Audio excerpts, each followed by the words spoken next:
Meu nome é Stefano Ilha de Ciuta, eu sou engenheiro florestal, formado na Universidade Federal de Santa Maria, no Rio Grande do Sul.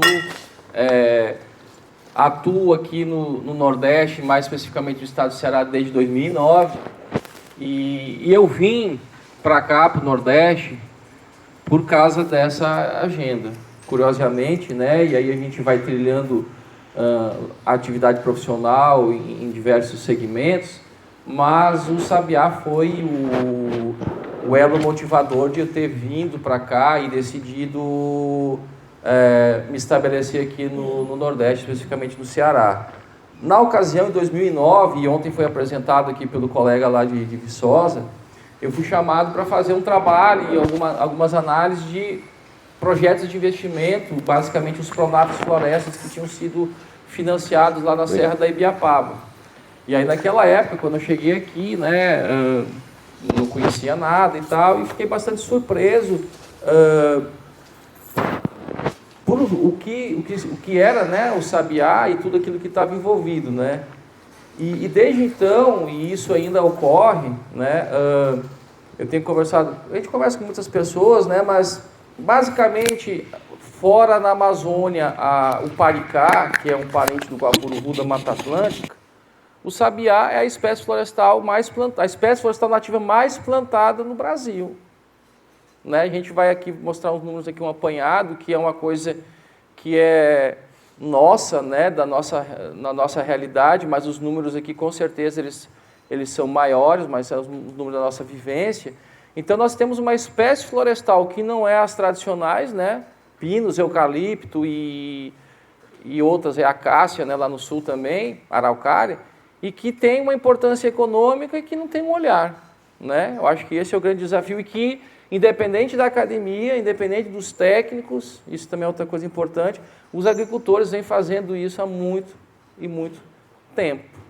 Então, cabe a nós, né, técnicos, pesquisadores, o setor público, olhar de uma maneira mais cuidadosa e potencializar uma atividade que já existe. Né? Muitas vezes a gente quer trazer atividades novas, novos negócios e novas ações, e deixa de olhar algumas coisas tradicionais que sim têm força e voz, né, na base. Então, essa é a nossa ideia. Eu rapidamente vou apresentar aqui alguns dados bastante econômicos, vou fazer uma abordagem geral aqui de coisas que já foram colocadas, e contar um pouco dessa trajetória aí, mostrando através de fotos, experiências, isso. E aí, como eu tenho 30 minutos, eu vou tentar ser mais breve, para dar tempo para a gente dialogar aqui e interagir. Então, né, silvicultura de espécie nativa na Caatinga, como estratégia de adaptação às mudanças climáticas e geração de renda no semiárido brasileiro. Ou seja, aqui eu esqueci de trocar a data, que foi uma apresentação do ano passado. Reflorestar a Caatinga, sim, é uma estratégia de adaptação às mudanças climáticas. Se fala muito em restauração ecológica, em crédito de carbono, em mudança climática, e aí não vou entrar muito no debate disso, né, mas um viés mais preservacionista, floresta em pé, e monetizar a floresta em pé, outros defendem o uso. Então a gente tem experiência de todas as vertentes. E a gente acredita, sim, que não só o sabiá, mas, de novo, né, como a gente está falando aqui especificamente do sabiá, porque já é uma coisa real, já existe, né, ele sim pode estar trabalhando numa perspectiva de melhoria disso. Rapidamente, né, abundante na região, no caso aqui a gente fala, e ontem eu fiz essa provocação, né, afinal de contas, o sabiá é nativo aonde? E do ponto de vista legal, se eu considerar que como exemplo, em Pernambuco o sabiá não é nativo, então ele pode ser tratado como uma espécie exótica. Se ele puder ser tratado como uma espécie exótica, ele não precisa de emissão de DOF, porque ele não é uma espécie florestal de origem nativa, e aí eu tenho uma facilidade de comercialização. E como é que a gente vai identificar isso em cima do caminhão? Enfim, essas são as perguntas e os desafios que a gente tem que começar a tratar. E será que floresta plantada nativa vai precisar de emissão de DOF mesmo? Afinal de contas, por que eu tenho que ter um tratamento diferente da espécie exótica se ela é uma floresta plantada, se ela é uma área cultivada? De que maneira que nós vamos ter rastreabilidade, mas em cima do caminhão tudo é a mesma coisa. Será que é tudo a mesma coisa? Por que eu digo isso? Porque quem vive da atividade, e alguns aqui vivem, sabem os desafios que é você comercializar produtos florestais nativos. Vou nominar dessa maneira. Eu tenho que entrar no sistema, o sistema tem que estar funcionando, o sistema não está fora do ar, o cara tem que aceitar, o cara lá na ponta, lá que vai receber o produto, às vezes não sabe o que está fazendo. Diferentemente das espécies exóticas, do milho, do feijão, da soja, do gado, do eucalipto, o cara botou para cima do caminhão, carregou e foi-se embora. E nós aqui temos que ter uma atividade heróica para poder ter vida econômica. Leguminosa, né, reparadora de solo, forragem animal, nós estávamos comentando aqui antes, que ontem foi dito pelo professor aqui, me refiro ao professor, mas o doutor Marcos Drummond aqui fez referência a glicídia e outras espécies forrageiras, né, com potencial forrageiro, mas o sabiá tem 17%. Aí um colega aqui, eu perguntei, o sorgo melhorado está com 20 e poucos por cento. Qual é o custo de implantação de uma área de sorgo? Qual é o custo de implantação de um sabiá? Será que na hora de a gente fazer um manejo de sabiazal, aquele galinho que a gente está retirando para que a estaca fique linheira, não poderia ir para uma forrageira e virar feno? E virar forragem? Então, será que a gente não tem que olhar diferente? Será que tem que ser uma cultura agrícola mesmo para alimentar os animais? E eu estou falando aqui da parte verde, né, sem falar das folhas, né, quando elas secam, que sim, tem essa perspectiva de alimentação para ovinos. Aqui, os produtos principais, certo? Ali, estaca, mourão, lenha e os mercados, mas a gente tem se desafiado, vou mostrar algumas fotos aqui, de ir para além, né? Como em alguns momentos eu ouço assim, coisas de agricultores, das pessoas reativas, né? Sim, e agora nós vamos encher o mundo de sabiá, e quem vai comprar esse sabiá? O cara me pergunta isso. Não, porque e agora o mundo, né? Eu não quero usar aqui os termos que o pessoal usa no popular, assim, agora vamos plantar tal. Aí esse rapaz, aí a gente tem que se debruçar e entender quem é esse mercado, qual é o volume comercializado. A gente não tem dado. Eu não sei qual é o dado hoje. Quantos milhões de estacas de sabiá são comercializados no Nordeste brasileiro hoje? Alguém sabe? Ninguém sabe. Tem essa informação? A gente está pesquisando. A gente já encontrou algumas informações e nós vamos ir atrás de alguns dados oficiais. E esses dados oficiais, cabe uma outra pergunta. Será que aquelas estacas que estão lá lastreadas com DOF é a realidade da atividade produtiva? Claro que não. Todo mundo sabe que tem comércio informal de estacas. Então, assim, nós temos um mundo a se trabalhar. Aqui eu fiz uma simulação de um ciclo de 20 anos, certo? E aqui essas coisas elas podem variar, né? E de novo eu estava conversando aqui antes, essas informações a gente precisa dar mais olhar e mais atenção a isso. Eu disse que eu já ouvi relatos de pessoas dizerem que já fizeram 4, 5 cortes numa mesma área. O cara disse assim, não, aquele sabiazal lá, meu vovô cortava estaca. Então, o cara já era velho também, né? Então, você vê aqui nós estamos botando um ciclo de 3 cortes. E aí a gente faz uma projeção de 8, 14, 20 anos. Por quê? Primeiro 8, depois 6. Depois que a floresta se estabelece, ela demora um pouquinho para se estabelecer, né? E aí varia, às vezes, de região para região, de 6 anos, 7 anos, 8 anos, nos lugares mais secos, talvez 10 anos. Mas quando a floresta se estabelece, quando essa rebrota, né, que seria esse segundo ciclo, terceiro ciclo, ele já vem com mais força, porque ele já está estruturado ali como planta, como raiz, né?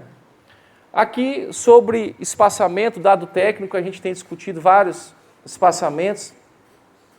Eu já vi espaçamento de tudo que é tipo, 1 por 1, 1 por 1,5, 2 por 2, 3 por 2.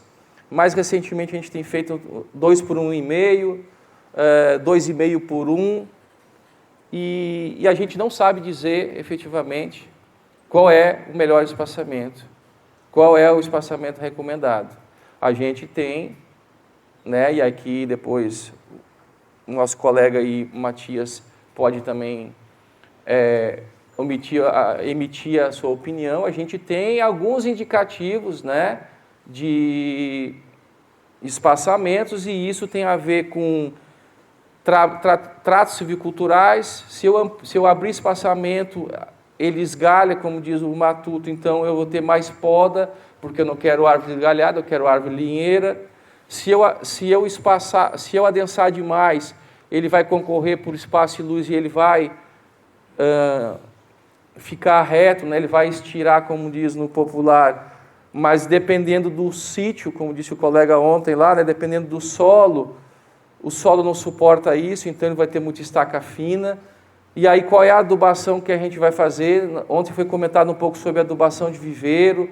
Qual é a necessidade nutricional do sabiá final? Será que é só fósforo, que é o clássico da floresta? Ele responde bem a algum outro tipo de nutrição, potássio, nitrogênio? Enfim, acho que essas são as grandes perguntas que estão aí, né? Eu costumo dizer que o sabiá é uma espécie semi-selvagem, não é uma espécie domesticada, se a gente for avaliar, porque não tem nada de tratamento, de melhoramento, nada em cima, e nem estou dizendo que isso seja ruim, mas é um fato.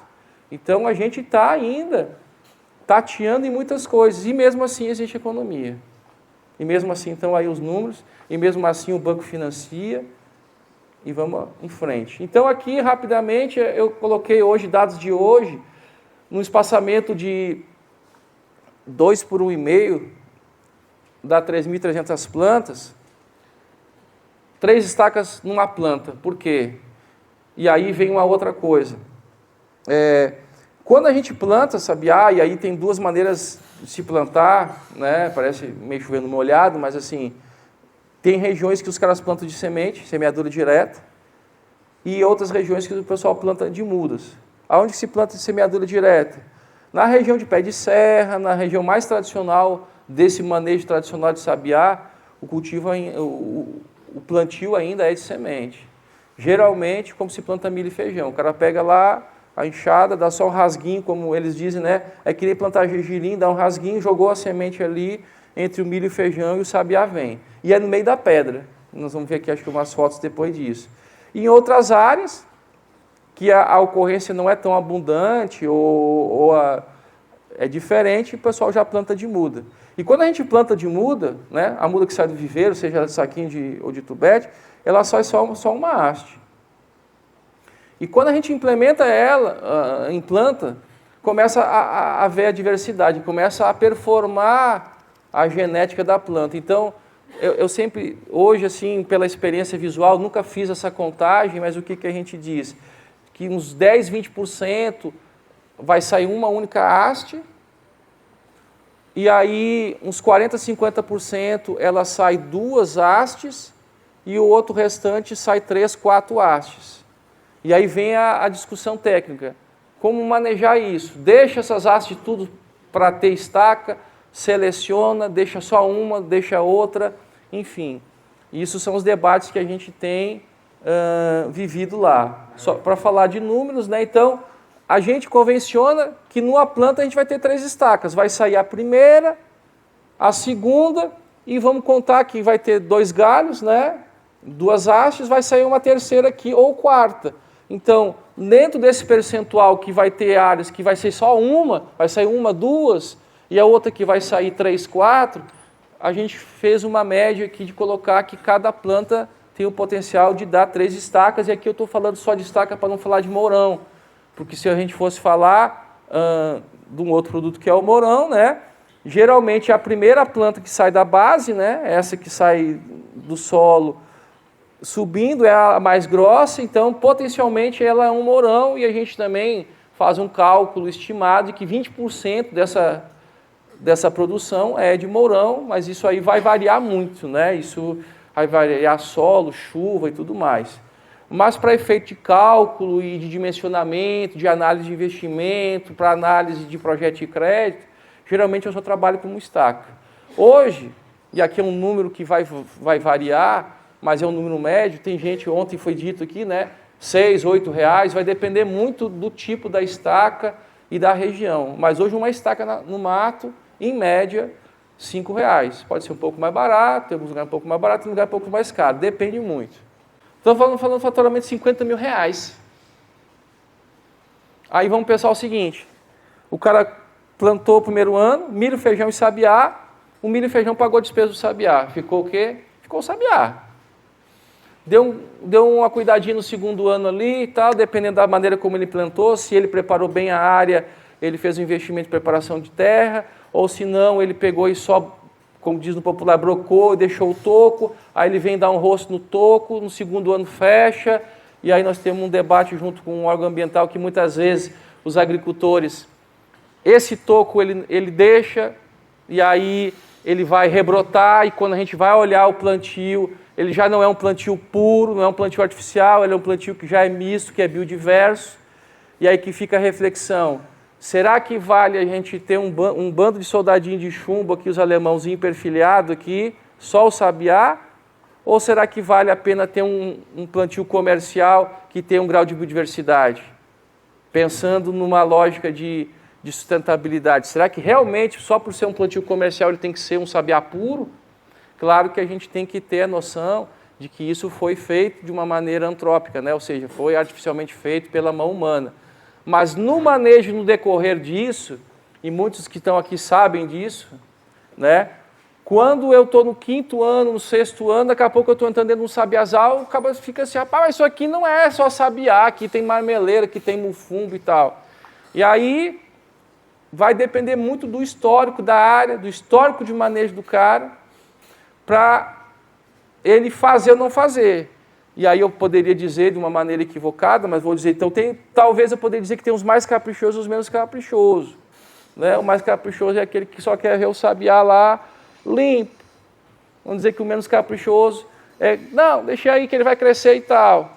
Volto a fazer a reflexão.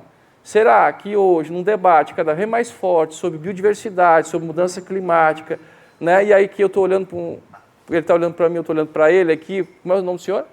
Heleno. O seu Heleno e o? Éden. O seu Heleno e o seu Éden, para exemplificar eles dois aqui, são apicultores. Então, eles estavam comentando aqui, né, nos bastidores, que tem plantado sabiá, e se eles quiserem depois, no momento de fala, fazer algum relato sobre isso, eu brinco que quem gosta de plantar floresta é apicultor. Então, se a gente quiser fazer um trabalho de fomento, se a gente quiser fazer um trabalho de disseminação de atividade prática, vamos conversar com os apicultores. Os apicultores gostam de floresta. Agora, criador de gado é anti-árvore. Então, mesmo assim, tem gente fazendo esses consórcios e tal, tem um trabalho legal aí. Então, pegando os apicultores, será que ele tem uma área onde ele tem uma aroeira junto que cresceu, que tem um marmeleiro que é um excelente mel, então que quando ele fez o roço lá e subiu, e ele deixou, em vez de ele pegar e matar aquele marmeleiro, ele deixou aquele marmeleiro lá junto com o sabiá. Enfim, isso são reflexões que eu trago aqui para a plateia.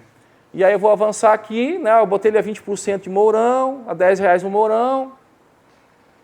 Ciclo de 20 anos, nós temos R$150 mil de faturamento. Tá? E esses números aqui não são números pétreos, mas assim, quando a gente é importante porque ontem o Alencar, do Serviço Florestal, ele fez uma comparação do manejo florestal com as culturas agrícolas, né? Em termos de faturamento, e ali ele está trabalhando no pior produto, né? Que é lenha. Então, quando ele faz uma comparação ali dos dados econômicos do milho, do feijão, etc., com a madeira, né? Essencialmente, o manejo florestal ele fornece energia, que é lenha. Lenha é o pior produto dentro dessa cadeia produtiva. O melhor é esse que nós estamos falando aqui. Né? Se a gente pegar 1 metro de lenha e 1 metro de estaca, hoje 1 metro de lenha, dá 10 vezes, 1 metro de estaca é 10 vezes mais caro do que 1 metro de lenha, mais ou menos essa é a conta. Então, para a gente ter a noção da importância e da viabilidade, né, desse negócio. E aí tem gente falando que eucalipto dá não sei quantos milhões, mogno, não, o cara em 20 anos vai ficar milionário com mogno. Em 20 anos eu dei 3 cortes aqui, certo? E eu planto meio hectare, 1 hectare, 10 hectares, 100 hectares. E eu comercializo para o meu vizinho, eu comercializo para a cidade do lado. E é assim, e o eucalipto eu comercializo para quem? E o mogno? Não, não, que o mogno não é caro para exportação, sim. O cara tá plantando uma F4000, plantou 50 mudas e disse que vai ficar milionário com mogno. O cara vai serrar essa madeira, dar um F4000, o chinês quer um F4000 por dia. E aí? Será que isso realmente é? Então a gente precisa refletir um pouco isso de novo. Essa história dos novos produtos e tal. E eu, como engenheiro florestal, não sou contra eucalipto e nenhum mogno, mas a gente tem que pensar bem. E a reflexão que eu trago é a seguinte: a gente está olhando para outras coisas, deixando de olhar, de repente, coisas que estão aqui do nosso lado. Aí aqui eu fiz algumas simulações, né? Para dizer que eu tenho, não dá mais meio salário mínimo, mas se eu der uma apertada ali no... Se eu vender a estaca de R$6, e dependendo da região aí e da bitola, né? Por exemplo, isso aqui é uma estaca de garrafa, né, Eliseu? Isso aqui é um padrão médio. O professor, o Dr. Marcos ontem falou, né? Garrafa. O que é garrafa? Garrafa de cerveja, né? Aí tem 1 litro, que é o litro de Coca-Cola, o litrão, que é a Coca de 2 litros. Até a Skol Palito, que é a que o pessoal chama que é um pouco mais fina que essa. Então tem o linguajar coloquial aí, mas ele tem essa classificação, né? E a relação é um pouco isso aqui, ó. O cara vai no mato, minha mão é meio pequena, o cara enche a mão aqui, botou 3, 4 dedos aqui, a estaca boa. Esse é o padrão. E aí aqui, então, assim como tecnologia, né, como proposta, ou seja, nós não estamos aqui fomentando a monocultura, e eu já ouvi isso, mas só sabiá, a monocultura e tal. Primeiro que é uma espécie nativa, segundo que ela é uma pioneira secundária inicial. Então, ecologicamente falando, ela é a que vai ambientar inicialmente o sistema. E nós temos aqui a possibilidade da agricultura ou da atividade pecuária. E aqui eu dei alguns exemplos de espécies que poderiam estar combinando muito bem, e eu sou suspeito, mas sou apaixonado pela carnaúba, né? E ontem a gente falou um pouco sobre isso, e essas outras espécies aqui, ó, elas também combinam bem. Só que, de novo, a gente não tem estudo, não tem experiência. Quantas plantas de angico por hectare eu vou botar? O sabiá eu sei, mas o angico, ninguém sabe. Tem. E aí tem demanda para o angico, só para... Eu peguei para falar dele, eu peguei um angico e serrei ele. De um plano de manejo, eu peguei umas tabuazinhas e serrei e levei para uma madeireira. Cheguei pro cara lá, ei macho, o que é isso aqui? Marceneiro, perdão. Ei macho, o que é isso aqui? O cara pegou, olhou, mexeu, botou na plana dele. Rapaz, olha, bonita ela, macia. Rapaz, que parece muracatiara. Ele disse, pois é, cara, isso aqui é a muracatiara do sertão, disse a ele. Né? O que é? O angico. Você sabe quanto é que é hoje um metro cerrado de muracatiara aqui em Fortaleza? R$4.500.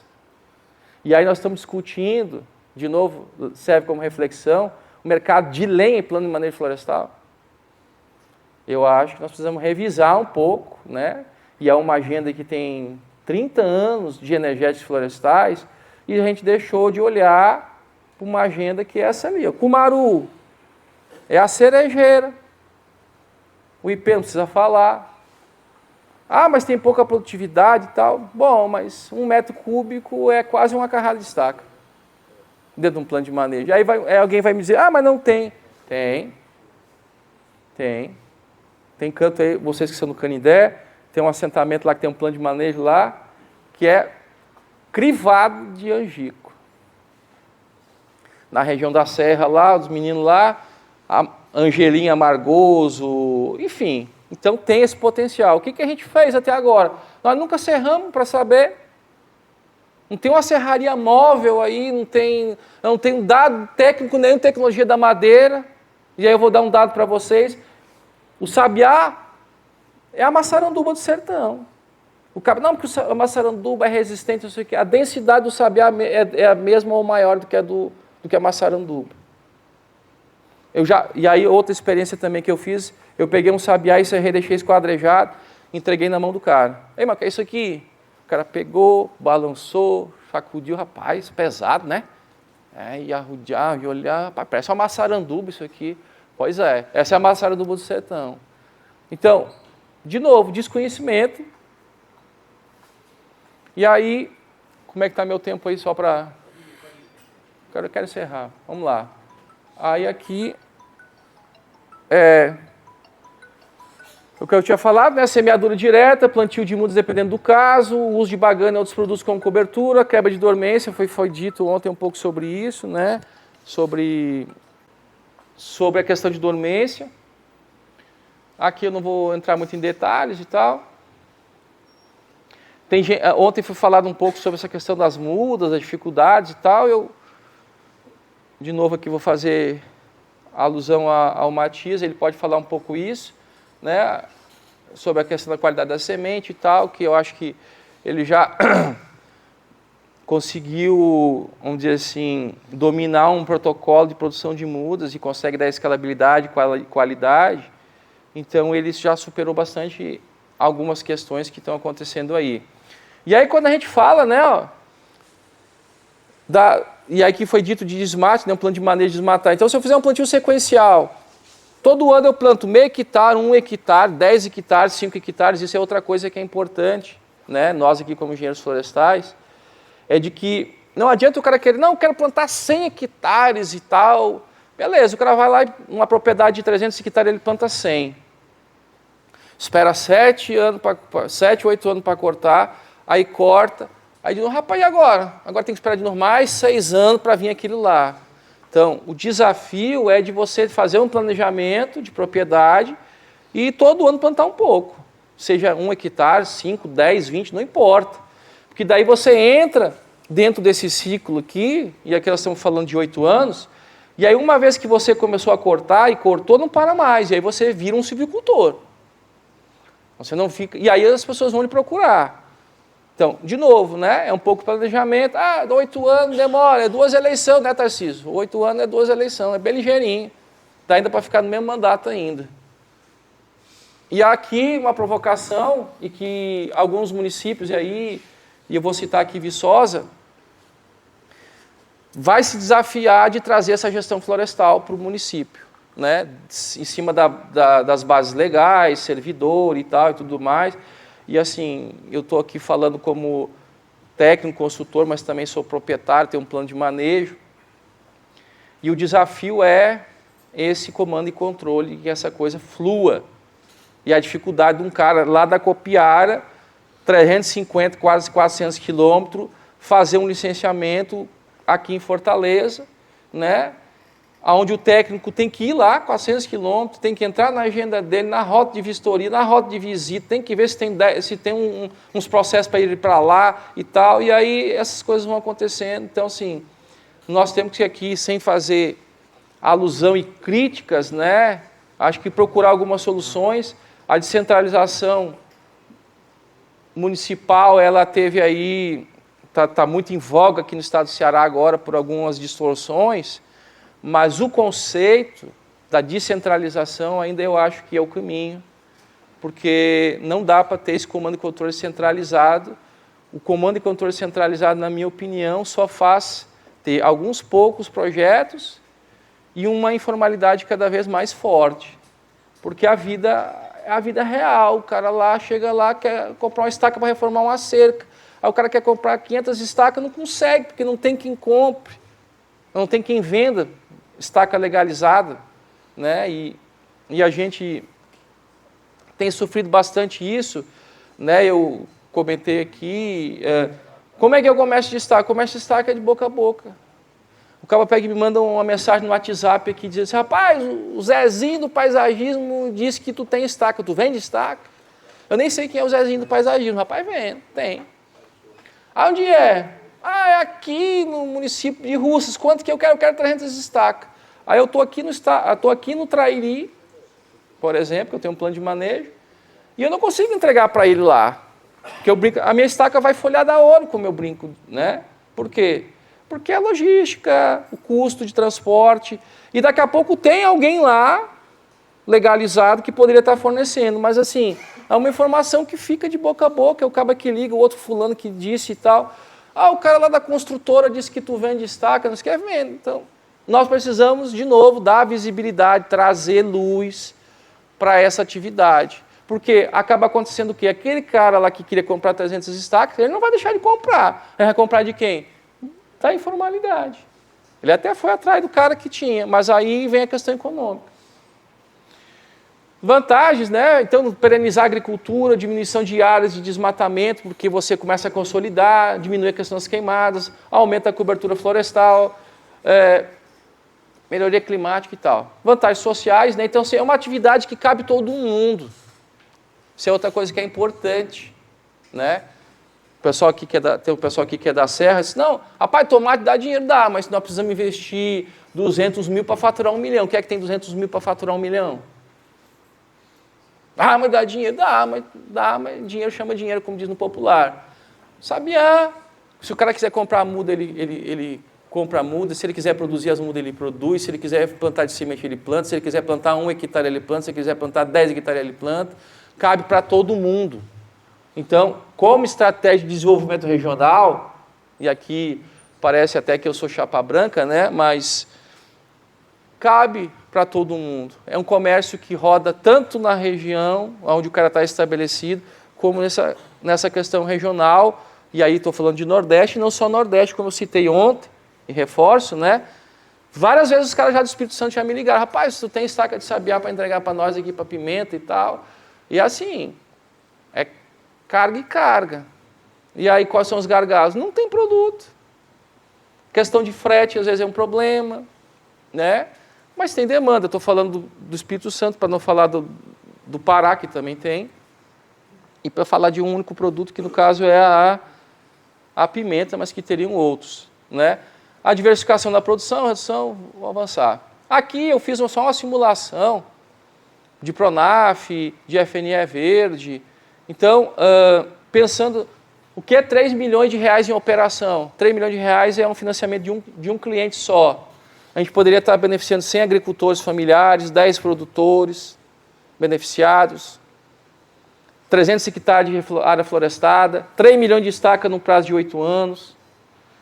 Aí, comercialização dos plantios, 17 milhões de reais circulando no município, que vai começar a desenvolver uma cadeia produtiva aí, o cara que vai produzir muda, o cara que vai coletar semente, o técnico, o velhinho lá da consultoria que vai fazer o projeto, o outro que vai fazer o licenciamento, que não sei o que e tal. Então você tem todo um ecossistema envolvido com isso, a partir de uma ação do banco, por exemplo, em querer financiar. Os desafios, e aí vem aqui, né? Eu acho que nós não temos política pública direcionada à manejo florestal e nem setor de floresta plantado nativo, não temos. Nós só temos comando e controle, e eu sei que é importante ter comando e controle, mas não só. Ontem eu fiz a provocação por gente do banco e faço aqui novamente. Eu só quero que ele me bote na mesma condição do gado. Que o cara vai financiar o gado, o cara entregou 2 CPF, uma GTA, e o Pix da conta, puf, caiu lá. Fazer um financiamento, um Pronaf, floresta, é um Deus nos acuda. É pedindo documento em cima de documento em cima de documento.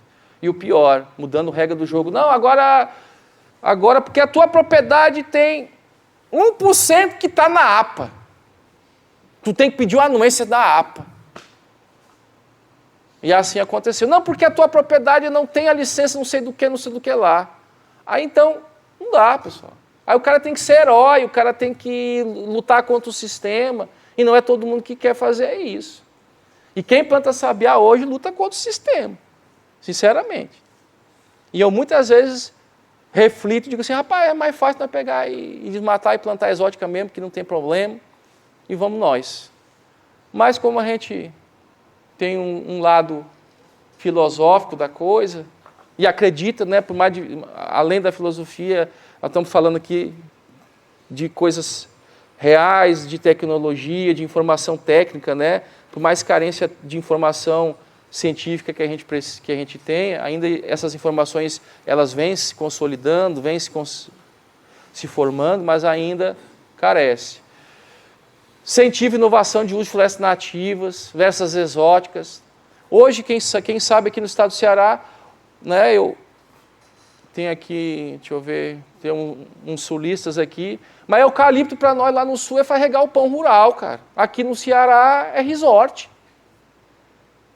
Então, assim, A madeira aqui no estado do Ceará, para falar do Ceará, não falar do Nordeste, ela vale ouro. E nós não estamos olhando para isso. Enquanto isso, nós estamos aqui sobrevivendo com outras atividades agrícolas. E aí digo mais, carnaúba e o mel não. Os homens aqui estão se rindo, mano. Quem trabalha com mel é folgado, paciencioso, fala manso. O cara que trabalha com gado, aperreado, todo tempo falando ligeiro, correndo ligeiro. Para que eu tenho que ir embora, que eu tenho que ir lá cuidar do leite agora, do gado, que não sei o quê. Rapaz, vamos para a missa, não dá para ir para a missa não, porque eu tenho que ir lá dar ração para o animal, porque não sei o que e tal. Não, tá aí os homens aí, ó. E os cortadores de estaca, então, tem um lá na serra lá que nem falar, até preguiça para falar, se arrasta para falar. Porque é outra pegada. Como proposição, né, eu acho que essa questão das articulações setoriais, e aqui a nossa oficina é uma provocação, né, partiu de algumas pessoas, né, então assim, são pessoas que começaram a provocar isso aqui, e eu agradeço a todos aqueles que estão aqui se fazendo presente, tanto no campo do interesse como no campo também das informações. Então a Embrapa aqui, notadamente a Embrapa, a própria FC que abriu espaço, para que a gente possa discutir, certo?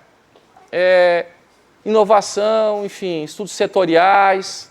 Aqui, ó, e essa conta está desatualizada, só de quem eu conheço. Nós temos mais de 1.500 hectares de sabiá plantado no estado do Ceará. Aí os caras plantaram 10 hectares de mirtilo e fazem reportagem no Diário do Nordeste. E isso aqui é dado meu, certo? Aqui com certeza, aqui vai aumentar, porque o nosso amigo lá vai aumentar, e assim vai. Né? Tem outros colegas aqui, então assim, aqui não está, por exemplo, aqueles números lá, se eu pegar só aqueles 500 hectares que foram apresentados ontem lá, da região da Serra, não estão aqui. E aí assim, cadê esses dados? Cadê esses números? E aí aqui, para encerrar, essa foto aí, acho que ela é... Perguntei ontem para o Antônio José, rapaz, essa D20 ainda existe? Ficou bravo comigo, rapaz, existe e funciona. Em 2012, 2013, a gente andava pelos cantos e o cara dizia assim, rapaz, e sabiá só serve para quê? Só serve para fazer estaca, para cercar curral e propriedades? Não, aí já cerrou estaca para fazer ripa, já para fazer caibro, já cerrou para madeira de construção. Não, presta não, racha, não sei o quê, e aí começa. Começa sempre a reatividade. Aí uns papangu e uns doidos aí, leia-se Stephanie, Antônio José, pegaram aqui essa carradinha de estaca e a gente fez isso aqui. A gente levou para esse abençoado aí, que só cerrou aquela vez, disse que não cerrava mais, porque era muito dura, gastava demais o currupio, e que não dá certo não, porque a madeira é muito dura, não dá. Aí esses abençoados fizeram isso aí, ó. A gente pegou uma estaca de litro, certo? Estaca de 8 a 10 aí. Se eu chegasse, como às vezes eu faço, né? Eu chego assim, pego uma tábua assim, que é isso aí? Aí o marceneiro, acaba lá, olha, você sabe, isso é errado. Uma estaca de litro dá 10 metros lineares de ripa. Quanto é uma ripa de segunda hoje aí? 3 conto? 2,50? 2,50, vamos botar no barato, 2 conto, certo? Então, uma estaca de litro que eu transformar em ripa vira R$20. Não é mais 5 que eu estava dizendo lá. Aí o cara disse, mas dá para usar a ripa para fazer construção civil? Mas raja, mas sim, cara, e hoje não tem furadeira, não tem parafuso e tal. Então, assim, para botar dificuldade, pedreiro, marceneiro, mecânico, todo mundo vai botar dificuldade. Tanto é que botar dificuldade para a gente serrar. Aqui, ó, né, para você ver que tem isso aqui. Então, isso aqui é uma estaca de sabiá nativo, então, ou seja, vai ter situações que ela vai ter esse tipo de... Vai classificar, aí nós estamos vendo ela. Aqui, eu vou passar aqui, isso aqui é o pé da serra lá em Viçosa. Certo? Aqui que eu estava falando, isso aqui é sabiá plantado de semente. E aí o milho, o feijão e o sabiá. ele aí, na pedra, né? Então, assim, aí vem a questão também, assim, mas vamos mecanizar, vamos escalar, nem tudo dá para mecanizar e tudo dá para escalar. Aí você olha, então tem agricultura, o cara diz assim, tu vai plantar tal, não, tá, tem aí comida também, tem a árvore também.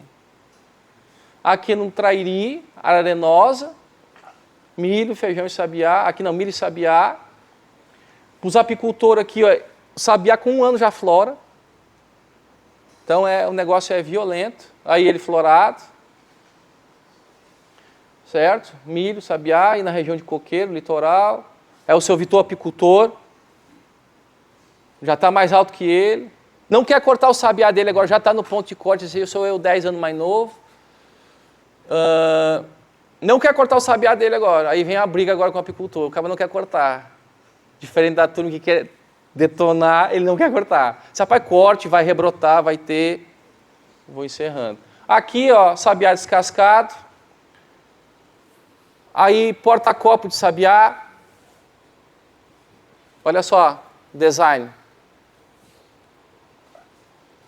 Aí, como um bom descendente alemão meio teimoso, fiz um tamburete de sabiá, isso é sabiá.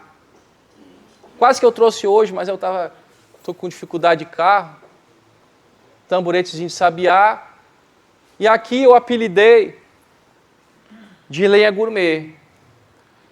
O que é a lenha gourmet? Essa lenha aí, que é só sabiá, eu comercializo em 3 pizzarias aqui em Fortaleza. São pizzas napolitanas, então são os italianos que têm todo um conceito de produção de pizza e tal, e os caras não abrem mão de fazer pizza na lenha. E aí ele disse assim para mim, cara, é só porque eu vendo a ideia e o conceito. É muito mais prático eu botar um gás. Não tem fiscalização de vigilância sanitária me perturbando, não tem fiscalização ambiental me perturbando, não tem ninguém me perturbando quando eu boto um gás. Na lenha, é todo o tempo a negada me enchendo o saco aqui, todo o tempo a negada me enchendo o saco. Mas, como eu tenho um conceito, e aí, qual é a dificuldade dele? O cabo entregava a lenha de qualquer jeito. A lenha é isso aqui. Aí, a gente vai começar a conversar com clientes, cara, tem condição de fazer uma lenha um pouco menor e tal, isso, papapá.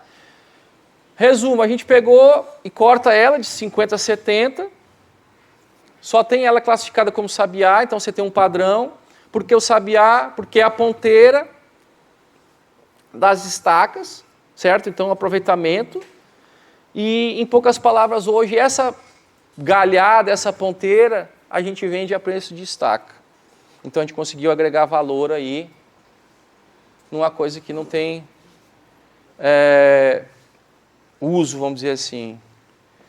E é isso, agradecer aqui a oportunidade, dizer que a gente está à disposição, trabalha com sabiá, a gente é apaixonado pelo sabiá, porque a gente acredita que ela é uma espécie de múltiplo uso, que ela pode ser uma espécie-chave, falando em sistemas agroflorestais, onde ela é a chave, o produto madeireiro, e que ela tem essa conectividade, apicultura, agricultura, recuperação de áreas, sequestro de carbono, e aí não vou entrar muito nesse detalhe, mas em média a gente tem calculado aí que um reflorestamento desse tem condições de sequestrar de 5 a 10 toneladas de hectare, 5 a 10 toneladas de CO2 por hectare ano, né? Então, o sabiá é carbono negativo, ele é um produto que pode começar a substituir na construção civil outros produtos, né? E conversando com os caras mais antigos do que eu, os engenheiros civis, a galera diz que antigamente escora, que hoje é só ferro, era de sabiá. E aí assim, por que não é mais sabiá? Por causa do comando e controle. E volto a dizer que é importante, é necessário, né? Mas hoje o cara não consegue ter facilidade de ter esse produto lá, então foi eliminado. Mas eu poderia ter hoje escora, andaime, para citar um caso de sabiá, e que já foi deveras desse jeito, e que hoje foi substituído pelo que é o mais prático, que é consumir aço e consumir gás, que emitem gás de efeito estufa, e que são os grandes vilões na economia. Obrigado.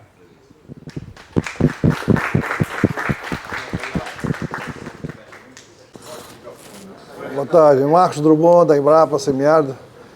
Esther, parabéns pela sua apresentação, eu achei muito bacana, porque a gente veio falar muito isso aí, mas você falou do sistema de produção. Mostrou uma coisa assim, que é real, entendeu? E incentivar e oportunizar outras pessoas a seguir esse modelo, seguir essa ideia de que você pode aproveitar isso e agregar valor, como você mostrou a lenha gourmet. Isso aí falta. Nos grandes centros hoje, você vê isso, né? As pessoas querem agregar esse valor e tudo. E tem todas essas dificuldades que você mostrou, mas é importante você ter essa alternativa e a gente poder ter esse conhecimento e ver da maneira que você apresentou, muito clara, explicada. Parabéns. Obrigado, doutor. E vou fazer uma provocação aqui. Me disponho, junto com a Embrapa Semiárido, se assim for, de a gente fazer alguns plantios lá no estado de Pernambuco e talvez na região do Agreste ou na região mais seca, para nós aproximar esse produto daquela turma lá, né? Hoje uma estaca de sabiá chega de 10, 12 reais lá para os criadores de gado lá. E será que, e por que a gente não refloresce, não trabalha com plantio de sabiá no estado de Pernambuco? Se você imagina que se eu colocar aqui, grosseiramente, 10 mil estacas por hectare, a 10 reais é 100 mil. Quem é que está faturando 100 mil hoje, né, num sertão brabo lá? Então, indo um pouco contra aqui a mim e aos meus amigos aqui que comercializam madeira para fora, mas assim, eu acho que existe uma possibilidade de outros estados, e aqui eu faço referência a Pernambuco, mas poderia ser outros, de sim, começar a introduzir a silvicultura, né, de uma maneira planejada e de novo, tem demanda, porque às vezes o grande desafio, se eu vou plantar e alguém vai comprar, é todo o tempo gente pedindo produto. Só dando para final aqui, levando isso como um sistema de produção, então eu achei muito problema, porque a Chapada do Arari todinha, Chapada do Arari, Piauí, Ceará, Pernambuco, todas têm potencialidade para isso aí. E a gente trabalha também na parceria com o IPA, lá na estação, lá na parte alta, né? Então lá nós temos ela plantada de alto tempo, só que não teve manejo. E essa planta sair para o uso também, o manejo é importante para você manter ela ativa e ela tá esse retorno do jeito que eu já vi isso lá, isso que eu vejo as plantas. Se você não manejar, ela esteriliza com uma planta adulta, fica naquele ponto. Você tem que estar sempre fazendo essa renovação do papel, primeiro, segundo corte, mas não passa por ali.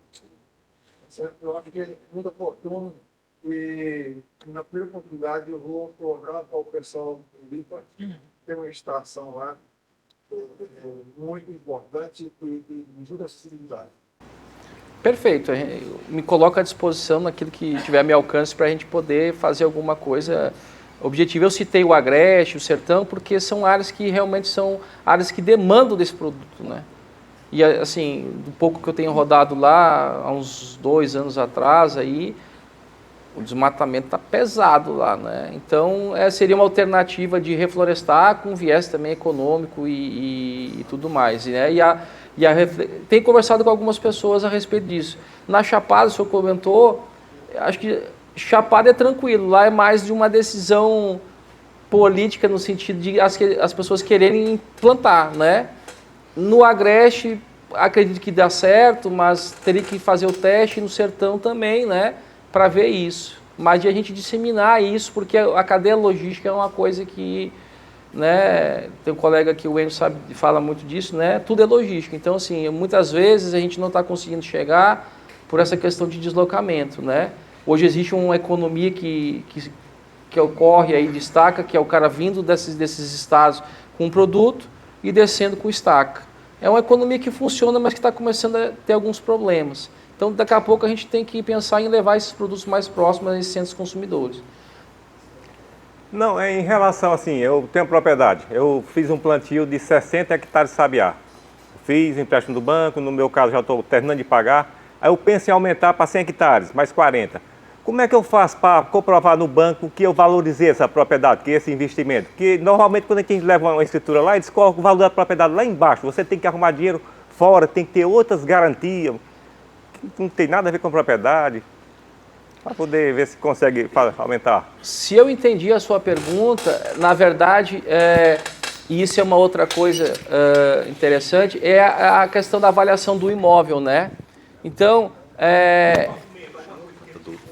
e aí vem um pouco essas informações que a gente traz aqui.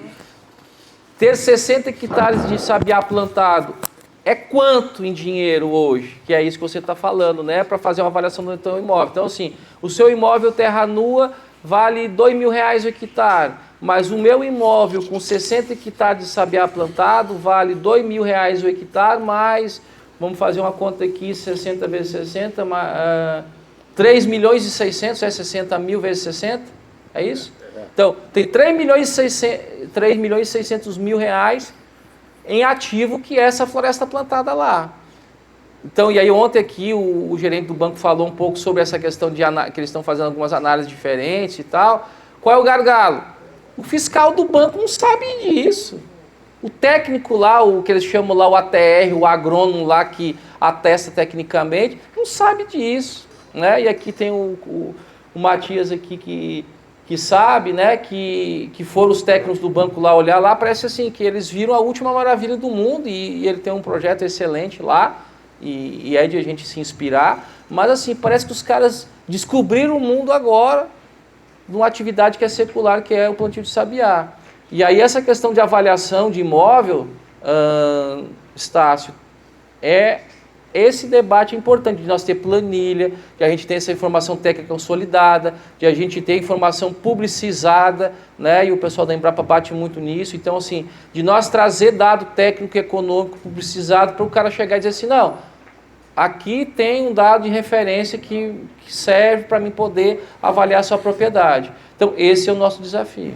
Seria a arroba do boi, né? Toda aquela... Consegue calcular pelo boi. Né? Stephanie, Éden, sou produtor. Parabenizar pela sua palestra, apresentação. Uma apresentação de campo, certo? Isso é muito importante para a gente. E eu quero fazer aqui um relato. A gente estava conversando, você falou, eu sou apicultor.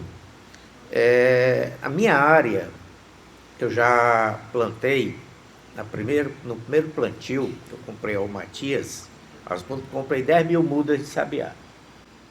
Só que eu não fiz como é o padrão para você legalizar. Eu não desmatei, porque eu sou apicultor. Por que eu vou desmatar?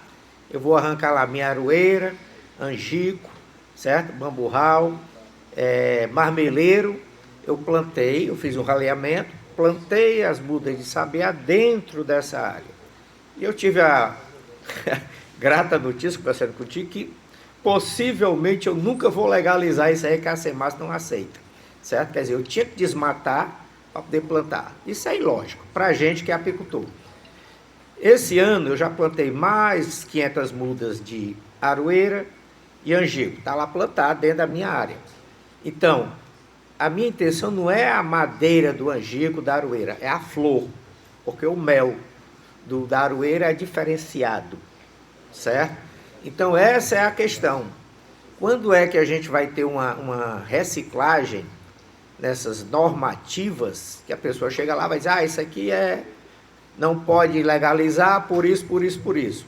Mas o que é que a gente tem que fazer? Fazer um vídeo mostrando, apresentar o quê? Porque é a coisa que foi executada, né? E nesse próximo ano agora, já estamos preparando, conversando aqui com meu amigo Heleno, na propriedade dele, a gente vai plantar lá mais 20 hectares e vai levar mais colmeias para lá. Então, como é que a gente procede isso, da tua experiência? Rapaz, vamos até me levantar.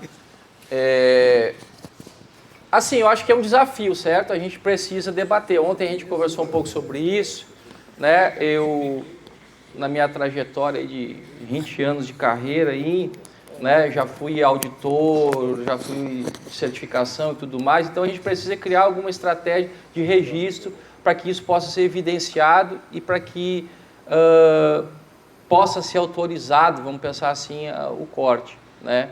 E aí eu já tive em vários balcões, como diz o outro, né? Hoje eu sou proprietário de um plano de manejo, sou consultor, e, enfim, já fui técnico de órgão ambiental, já trabalhei em setor público, então eu entendo também algumas coisas que as pessoas que estão do outro lado do balcão, vamos dizer assim, enfrentam, né?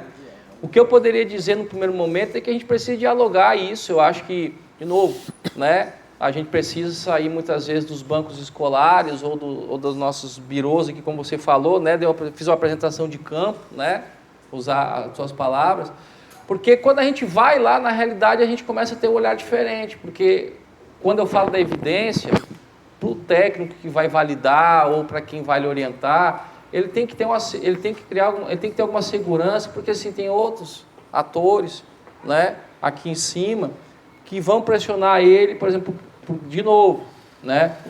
Há um consenso, né, ou um imaginário que cortar madeira é desmatar. Então, assim, e há uma diferença de desmatamento e de manejo florestal ou de colheita de espécies florestais. Então, de que maneira que a gente separa esse joio do trigo, né? O que efetivamente foi uma floresta que está plantada, mesmo que seja com enriquecimento de área, que é o que você está dizendo, o que é efetivamente um desmatamento, que foi de uma área natural, o que é, enfim. Então, eu não tenho uma resposta com relação a isso, mas um primeiro momento é fazer registro. Ó, em 2026 eu plantei 1000 mudas de sabiá nesta área e tal, fazer um registro fotográfico implantando a área, para que isso possa ser contado numa história. Até a gente conseguir ter normativas, vamos dizer assim, ou ferramentas que possam dar segurança para que você possa fazer esse manejo aí. Essa é a resposta que eu poderia lhe dar, e a gente vem trabalhando um pouco também com isso aí, com tecnologia de informação, procurando avançar algumas coisas para que isso não é que se flexibilize, mas que se facilite, né? Ou seja, a gente também tem que tirar do imaginário que o cara que anda com a carga de estaca é bandido, né? Então, assim, o cara... de novo, o cara anda com medo, né? Quem sabe aqui, quem vive disso sabe. O cara do caminhão não quer mais carregar a estaca, porque ele tem medo de carregar a estaca, porque ele não sabe se a estaca é legalizada ou não é. Aí, beleza. Aí esse caminhão tem que ter um cadastro técnico federal no IBAMA.